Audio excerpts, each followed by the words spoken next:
দেখা যায় যে দীপা রূপাকে বলে যে আমাকে চিনতে পারছে না তোর বাবা, তাও ঠিক আছে, কিন্তু তোকে চিনতে পারছে না কেন?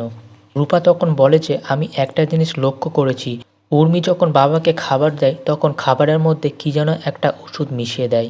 রূপা বলে যে আমার মনে কেন যেন একটা সন্দেহ হচ্ছে। তারপরেই দেখা যায় যে মিটিং শেষ হয়ে যাওয়ার পর রূপা দীপা যখন বাইরে বেরোয় তখন সূর্যকে দেখে অজ্ঞান হয়ে পড়ে থাকতে মাটিতে।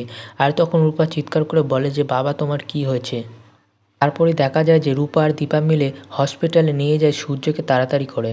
তারপরে সূর্য যখন চেক আপ হয়ে যায় তখন ডাক্তারবাবু এসে বাইরে সবাইকে বলে যে তারপরে ডাক্তারবাবু বাইরে এসে দীপাকে বলে যে সেনগুপ্তর খাবারে এমন একটা জিনিস মেশানো হচ্ছে যেটাতে তার স্মৃতিশক্তি দুর্বল করে দিচ্ছে এবং কিছুক্ষণ পরপরই সে সব কিছু ভুলে যাচ্ছে। ডাক্তারবাবুর মুখে এই কথাটা শুনে সূর্য দীপা তো আকাশ থেকে পড়ে যাওয়ার মতো। তাহলে রূপার সন্দেহ তাহলে সত্যি হলো, উর্মি তালে সূর্যর খাবারে কিছু একটা মিশাচ্ছিল।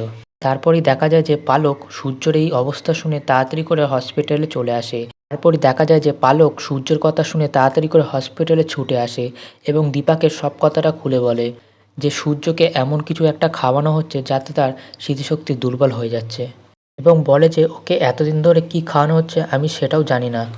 দীপা তখন বলে যে এমনটা কেন হচ্ছে, ভেবেছিলাম যে আমি অনেক দূরে চলে গেলে সবার থেকে তাহলে সব কিছু ঠিক থাকবে, এ দেখছি সম্পূর্ণ উল্টো হয়ে গেছে।